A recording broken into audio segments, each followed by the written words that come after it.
নমস্কার।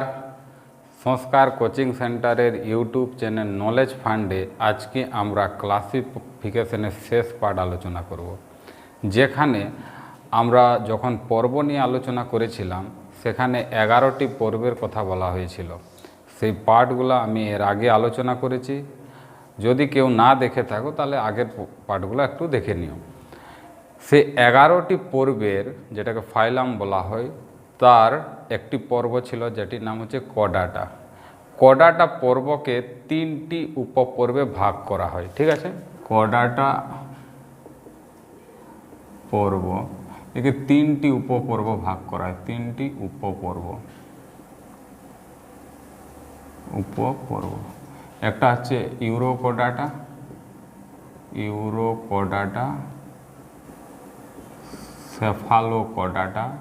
সেফালোকডাটা আর ভার্টিব্রাটা।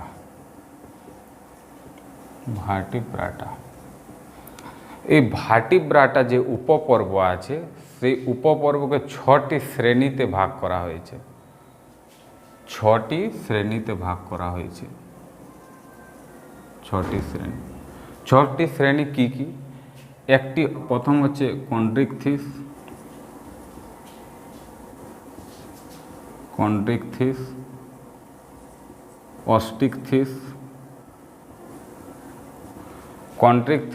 অস্টিকথিস, উভচর বা অ্যামফিবিয়া, সরীসৃপ বা রেপটাইল,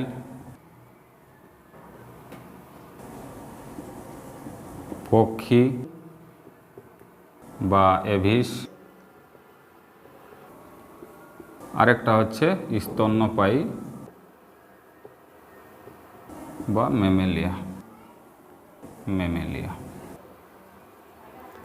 এই প্রতিটি শ্রেণীকে আমরা এক এক করে আলোচনা করব। ক্লিয়ার আছো? গুড। 1 নম্বরে আছে তোমার কন্ড্রিকথিস।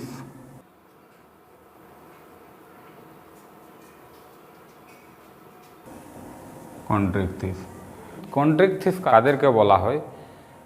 এই শ্রেণীতে তরুণাস্থিযুক্ত প্রাণীদেরকে রাখা হয়েছে। দেখো, অস্থি 2 প্রকারের হয়, একটা হয় অস্থি আর একটা হয় তরুণাস্থি। অস্থি হচ্ছে হাড়, যে হাড়টা শক্ত হয় অর্থাৎ কঠিন হয়, আর তরুণাস্থি হচ্ছে হাড়ই হচ্ছে কিন্তু সেটা কি হয়, নরম হয়।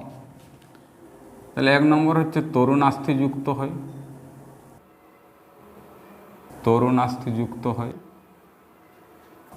2 হচ্ছে এদের দেহে পটকা থাকে না। দেহে কি থাকে না? দেহে পটকা থাকে না। অর্থাৎ যেগুলো কন্ড্রিকথিস হয় তাদের দেহে পটকা থাকে না। পটকা কীরকম? যে এক ধরনের হাওয়া অর্থাৎ বায়ু প্রবেশ করার একটা অঙ্গ, যে অঙ্গটাতে যখন বায়ু প্রবেশ করে তখন মাছ কি হয়, ধীরে ধীরে জলের গভীর থেকে উপরে ওঠে, আর যখন বায়ুটা কমে কমে যায় তখন জলের গভীরে মাছ যেতে পারে। তো এর দেহে পটকা থাকে না। এদের যদি উদাহরণ হিসাবে আমরা দেখি তাহলে হাঙর মাছ, ইলেকট্রিক মাছ, এগুলা কন্ড্রিকথিসের মধ্যে আসে। ক্লিয়ার আছে বিষয়টা? গুড। নেক্সট আসছে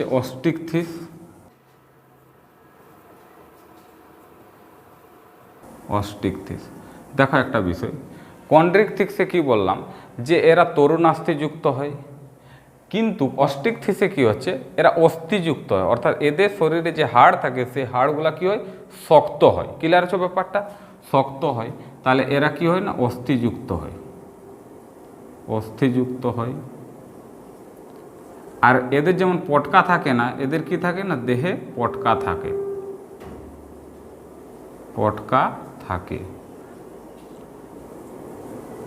আর এদের পাখনা থাকে, জোড় বিজোড় পাখনা থাকে।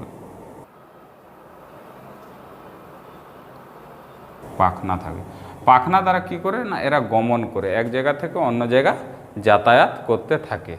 তো এর উদাহরণ হিসাবে যদি আমরা দেখি তো যত মাছ আছে, রুই মাছ, কাতলা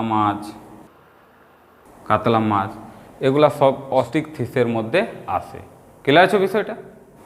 আরও আছে যেমন শার্ক, শার্ককে ডগ ফিশ বলা হয়। কি ফিশ বলা হয়? Dog fish. গ্যাম্বুসিয়া, গ্যাম্বুসিয়া, একে মস্কুইটো, মস্কুইটো অর্থাৎ মশা মাছ বলা হয়,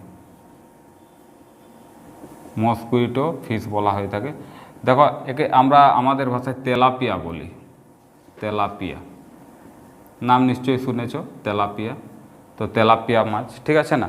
আরেকটা স্টোন ফিশ, আমি কতগুলো ব্যতিক্রম নিচ্ছি যেগুলা কিনা এগুলা একটু ভাষাগতভাবে জেনে রাখা উচিত। স্টোন ফিশ মনে রাখো সবচেয়ে বিষাক্ত মাছ হয়, সবচেয়ে বেশি বিষাক্ত মাছ, এটা ভেরি ইম্পর্ট্যান্ট একটা পয়েন্ট। সবচেয়ে বেশি বিষাক্ত মাছ কোনটা হয়? Stone fish. সবচেয়ে বেশি বিষাক্ত মাছ কোনটা হয়? Stone fish. ক্লিয়ার আছে ব্যাপারটা? শার্ককে কী বলা হয়? ডগ ফিশ বলা হয়। দেখতে কুকুরের মতো হয় না, কিন্তু তার সঙ্গে তুলনা করা হয় বা তার মতো গঠনের জন্য তাকে ডগ ফিশ বলা হয়ে থাকে। গ্যাম্বুসিয়া মস্কুইটো ফিশ, যেটাকে আমাদের ভাষায় আমরা তেলাপিয়া বলে থাকি।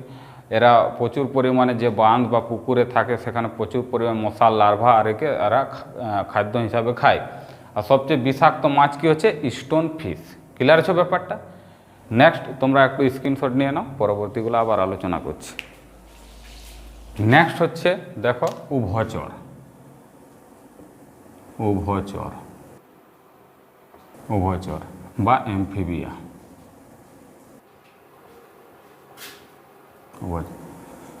দেখো উভচর কেন বলা হয়? কেন কি এরা স্থলেও থাকে আর জলেও থাকে। তো দু জায়গাতে এদের বাস, জল ও স্থল দু জায়গাতেই বাস হয়, সেই জন্য এদের উভচর বলা হয়ে থাকে। ক্লিয়ার আছে ব্যাপারটা? এদের দু জোড়ো পা থাকে, দুই জোড়া পা থাকে, পা থাকে আর নখবিহীন। এদের পায়ে কিন্তু নখ থাকে না। ক্লিয়ার আছে ব্যাপারটা? এদের পায়ে কিন্তু নখ থাকে না। এদের যদি শ্বাস অঙ্গ দেখো তাহলে এদের শ্বাস অঙ্গ কী হয়? ফুসফুস। শ্বাস অঙ্গ কী হয়? ফুসফুস, ফুসফুস।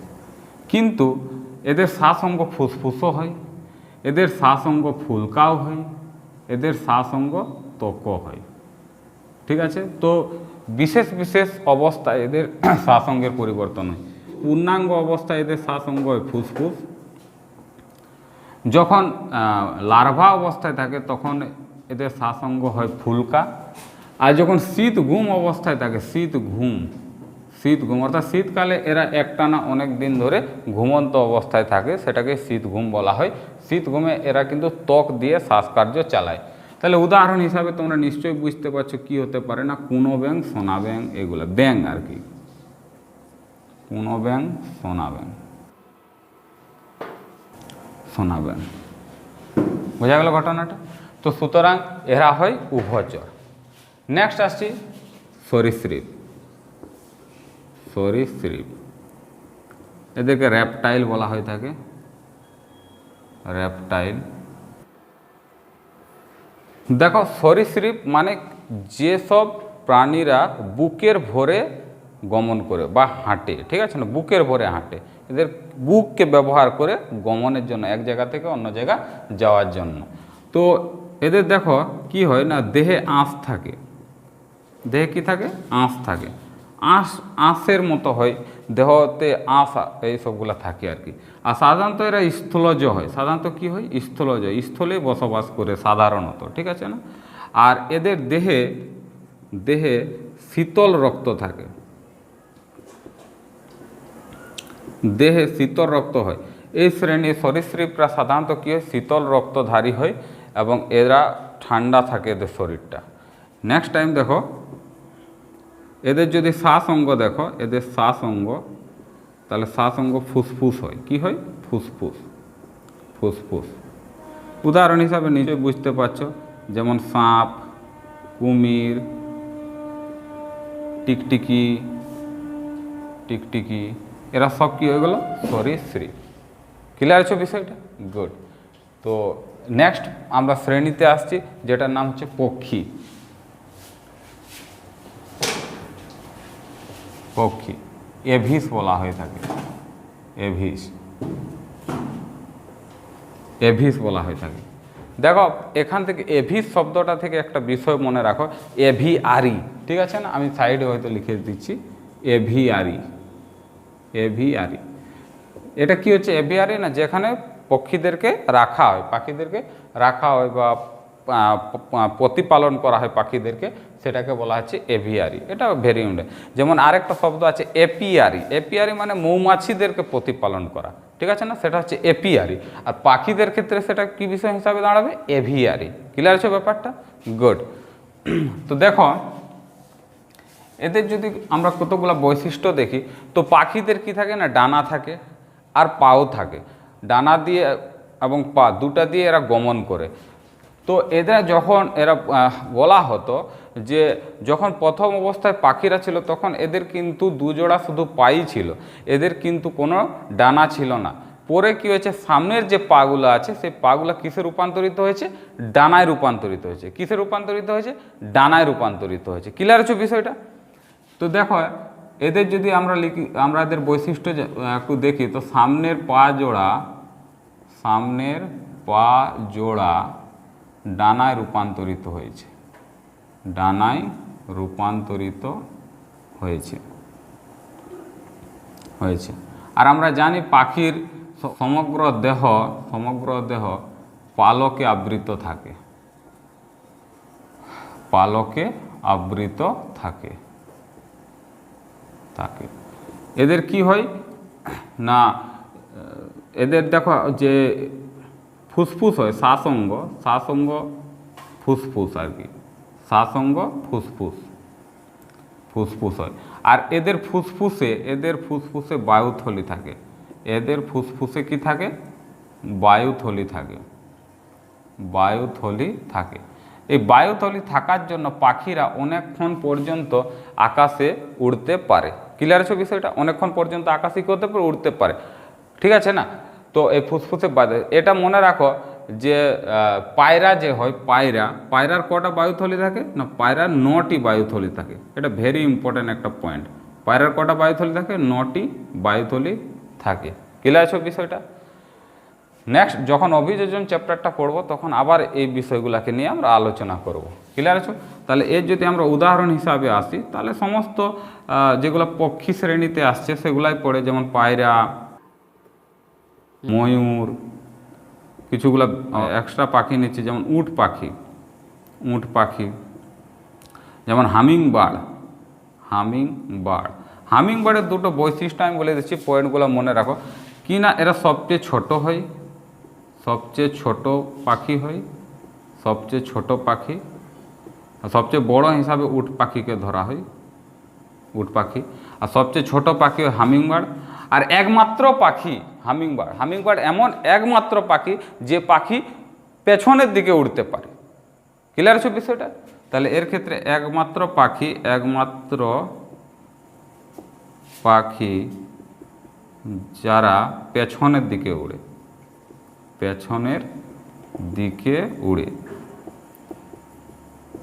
পেছনের দিকে উড়তে পারে। ক্লিয়ার আছে ব্যাপারটা? নেক্সট দেখো আরেকটা পাখির নাম বলছে সুইফট পাখি। সুইফট পাখি, SWIFT। কারের নাম শুনেছে সুইফট কার, তো ওই থেকেই এসেছে। এটা হচ্ছে সবচেয়ে দ্রুত পাখি, এটা মনে রাখো, সবচেয়ে দ্রুত পাখি। সুইফট পাখি কি হচ্ছে না, সবচেয়ে দ্রুত পাখি। ক্লিয়ার আছে বিষয়টা? গুড। তাহলে দেখো সুইফট পাখি সবচেয়ে দ্রুত হয়, হামিংবার্ড সবচেয়ে ছোট হয়, আর উট পাখি সবচেয়ে বড় পাখি হয়। আর এই ময়ূর থেকেও একটা জিনিস মনে রাখো, ময়ূর হচ্ছে ভারতের জাতীয় পাখি। ময়ূর কি হচ্ছে, ভারতের জাতীয় পাখি। আর কোন ময়ূরকে জাতীয় পাখি হিসাবে ধরা হয় না, পুরুষ ময়ূরকে। কোন ময়ূরকে? পুরুষ ময়ূরকে। কেন কি, পুরুষ ময়ূর স্ত্রী ময়ূরের চেয়ে অনেক বেশি সুন্দর হয়। ক্লিয়ার আছে বিষয়টা? গুড। তো একটু স্ক্রিনশট নিয়ে নাও, পরবর্তী আরেকটা শ্রেণীতে আসছি আমি। নেক্সট লাস্ট শ্রেণী হচ্ছে স্তন্যপায়ী বা ম্যামেলিয়া। দেখো স্তন্যপায়ী প্রাণী কাদেরকে বলা হয় না, যেসব প্রাণী বাচ্চাদেরকে দুগ্ধ পান করায়। যেসব প্রাণী বাচ্চাদেরকে কি পান করায়? দুধ পান করায়, তাদেরকে বলা হচ্ছে স্তন্যপায়ী প্রাণী। যেমন আমরা স্তন্যপায়ী প্রাণী, গরু, ছাগল, বাঘ সব কি হচ্ছে? স্তন্যপায়ী প্রাণী। তাহলে প্রথমত আমরা কি বলবো না, বাচ্চাদের দুধ পান করায়, দুধ পান করায়। এদের দেখো দেহ লোম আবৃত থাকে, দেহ লোম আবৃত থাকে, লোম আবৃত থাকে, আবৃত থাকে। ক্লিয়ার আছে? এদের যদি শ্বাস অঙ্গ দেখো তো শ্বাস অঙ্গ কী হয় বলো তো? শ্বাস অঙ্গ ফুসফুস হয়। শ্বাস অঙ্গ কী হয় না? ফুসফুস হয়। ক্লিয়ার আছে বিষয়টা? শ্বাস অঙ্গ কী হয়? ফুসফুস হয়। এদের একটা বিশেষ বৈশিষ্ট্য আছে, যেটা হচ্ছে আরবিসিতে নিউক্লিয়াস থাকে না। আরবিসিতে নিউক্লিয়াস থাকে না, নিউক্লিয়াস থাকে না। নিউক্লিয়াস, আরবিসি এগুলো আমরা পরবর্তী চ্যাপ্টারে পড়ব। তো শুধু মনে রাখো লোহিত রক্তকণিকা, আরবিসি মানে কি হচ্ছে? লোহিত রক্তকণিকাতে কিন্তু নিউক্লিয়াস থাকে না। একটা ব্যতিক্রম আছে, যেটা হচ্ছে উট। ব্যতিক্রম কি হচ্ছে? উট। উটের কিন্তু লোহিত রক্তকণিকায় নিউক্লিয়াস থাকে। ক্লিয়ার আছে ব্যাপারটা? গুড। এদের যদি উদাহরণ, এদের দেখো উদাহরণ হিসাবে আমি বলছি, যেমন তোমরা সব কিছু দেখতেই পাচ্ছ স্তন্যপায়ী প্রাণী, কিন্তু এদেরকে 3 ভাগে ভাগ করা হয়ে থাকে। এদেরকে ক ভাগে ভাগ করা হয়ে থাকে? 3 ভাগে। একটা হচ্ছে প্রোটোথেরিয়া, থেরিয়া, একটা হচ্ছে মেটাথেরিয়া, মেটাথেরিয়া, একটা হচ্ছে ইউথেরিয়া, ইউথেরিয়া। কি বললাম? প্রোটোথেরিয়া, মেটাথেরিয়া আর ইউথেরিয়া। প্রোটোথেরিয়া কাদের? যারা ডিম দেয় ও বাচ্চাদের দুধ পান করায়, দুধ পান করায়। কি হলো না, ডিম দেয় কিন্তু বাচ্চাদের দুধ পান করায়। যেমন উদাহরণ হিসাবে হংস-চঞ্চু। মানে কি হচ্ছে? এদের 2 ধরনেরই বৈশিষ্ট্য থাকে, অর্থাৎ পাখিদের যেমন ডিম পাড়ে সেরকম ডিম দেওয়ারও বৈশিষ্ট্য আছে, আর বাচ্চার দুধ পান করাচ্ছে স্তন্যপায়ীরও বৈশিষ্ট্য আছে। একিডনা বলে আছে একটা, একিডনা, এটাও একটা প্রোটোথেরিয়ার মধ্যে আছে, যে ডিম দেয় এবং বাচ্চাদেরকে দুধ পান করায়। মেটাথেরিয়া কোনটা হচ্ছে? মেটাথেরিয়া বাচ্চা অর্ধ বিকশিত হয়, অর্ধ বিকশিত, অর্থাৎ পূর্ণরূপে বিকশিত হয়ে এদের বাচ্চা জন্মগ্রহণ করে না। ক্লিয়ার আছে? উদাহরণ হিসাবে কি বলবো না, ক্যাঙ্গারু। কি হচ্ছে? ক্যাঙ্গারু। ক্যাঙ্গারুর বাচ্চা কিন্তু পূর্ণ বিকশিত অবস্থায় জন্মগ্রহণ করে না। ক্লিয়ার আছে ব্যাপারটা? ইউথেরিয়াতে কি হচ্ছে না যারা বাচ্চা দেয়। ইউথেরিয়াতে কি হচ্ছে? যারা বাচ্চা দেয়। যেমন মানুষ, বাঘ বাচ্চা দেয় আর দুধ পান করায়, বাচ্চা দেয়ও দুধ পান করায়, দুধ পান করায়।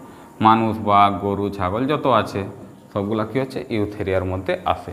ক্লিয়ার আছে বিষয়টা? তো আমরা এখানে 6টি ভার্টিব্রাটা উপপর্বের 6টি শ্রেণী আমরা শেষ করলাম। এখানে আমাদের ক্লাসিফিকেশনের পুরো চ্যাপ্টারটা শেষ হচ্ছে। প্রত্যেকটা পার্টকে তোমরা দেখো এবং প্রত্যেকটা পার্টকে নোট আউট করো, যাতে সেখান থেকে সমস্ত কোয়েশ্চান পরীক্ষাতে, যেগুলো কম্পিটিটিভ পরীক্ষাতে আসে, সমস্ত কোয়েশ্চান, সমস্ত প্রশ্নগুলোকে যাতে তোমরা সলভ করতে পারো। ক্লিয়ার আছে বিষয়টা? আমি পুরোপুরি একদম নিয়ে আমি পুরোপুরি ক্লিয়ার করলাম ক্লাসিফিকেশন চ্যাপ্টারটা। পরবর্তী ক্লাসে আমরা বায়োলজির নতুন চ্যাপ্টার, যেটাকে বলা হচ্ছে সেল বা কোষ, সেটা নিয়ে আমরা আলোচনা করব। আজকে এতটাই থাক। Thank you.